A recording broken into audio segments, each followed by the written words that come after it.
It is a decision you're going to have to live with the rest of your life. So if you decide to get that tattoo, you want to do your homework. You want to make sure the tattoo artist is not only a good artist, but a safe and healthy one.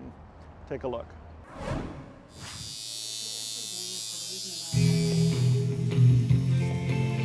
For cleaning the hands.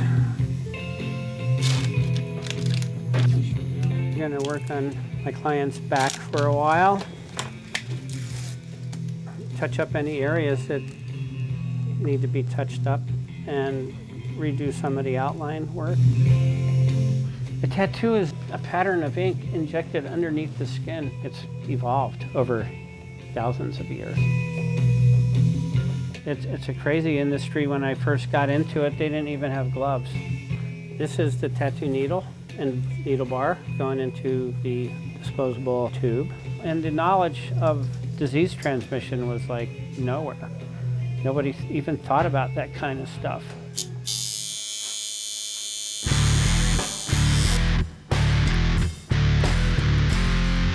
I'm going to be putting the ink into my different caps. Go ahead and lay down. I got interested in tattoos because I was very interested in art. And the intention was to go to art school. And in 1968, there was a crazy war going on in Vietnam. I joined the Navy and went into SEAL team and did Vietnam in the jungle. I got out of the Navy afterwards. I hooked up with a motorcycle gang, and I rode with those folks for a few years, and during that time I got my first tattoo, which you can't see, it's underneath all this other stuff. A couple of the people in the motorcycle organization were tattoo artists. My older brother called me. He told me he was terminally ill with lung cancer. And I was telling him, hey, I'm thinking about opening a tattoo shop. He said, don't think about it, man, do it. Okay, I had my first place for the first 5 years I was in business. And then I moved here and had to go through all the regulation stuff all over again. And we're going on 18 years now. It's an ever-changing evolution.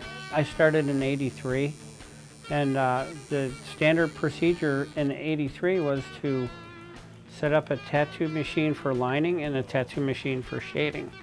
And they would be the machines that you use the entire day, from one customer to the next customer.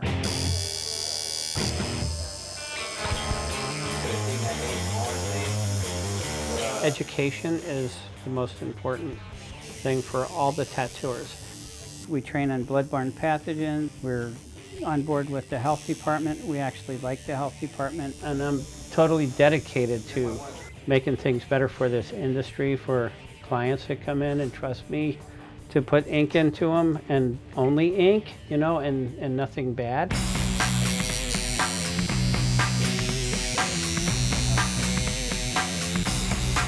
I welcome unannounced visits with the health department, because that's what keeps people from being complacent, because somebody can come in at any time with their notebook and their forms and all that kind of stuff and say, hey, here we are.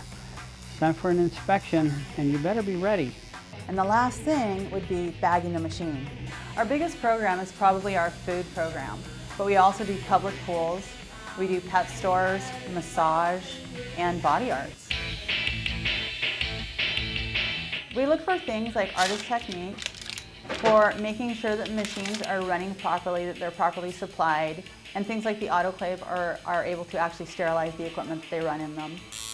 We also look for things like client records, and to make sure that they're collecting all the information they should, along with such things as ID. Make a copy of that for our records. Thank you. With body arts, we're concerned with any microorganisms getting into a fresh tattoo or piercing. Hep C is something that they have to really be careful about when they get tattooed, because if they go places and people aren't taking care to protect them, or don't know, or ignorant about that, you know, they can come up with some life-changing diseases and they don't go away. I think it's something that everyone should worry about. I think everyone should always research and make sure that their shop is clean and that they've got a good rating, and if not, I'd go somewhere else. Mike has a great shop. His ink, he shows you how he's only using it one time. He's not reusing. Everything is used once and discarded, and I've watched it from setup to go. He has you watch that. The overall goal for our body arts program, as with any of our programs, is to protect the public's health. That's the bottom line. Safety is the most important part of it. The art is next. There's all different levels of trust, and it's a big deal to me. It's like my word. If I give my word to somebody, that is bank. You can count on it. If I tell somebody, I'm going to take good care of you when they come into my tattoo shop, and I can say that for everybody that works in here. They're my responsibility, those customers, and my people are going to take care of them because that's my word. Now, if you're looking into a tattoo shop, here's some things you need to be aware of. You want to make sure the shop has a current health permit.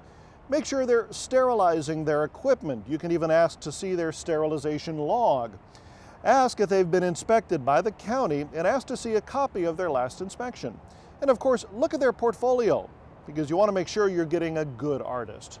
By the way, Mike Martin, who we saw in that piece there, is the Vice President of the Alliance of Professional Tattooists, and he conducts health and education seminars all over the world, so he's certainly a safety stickler.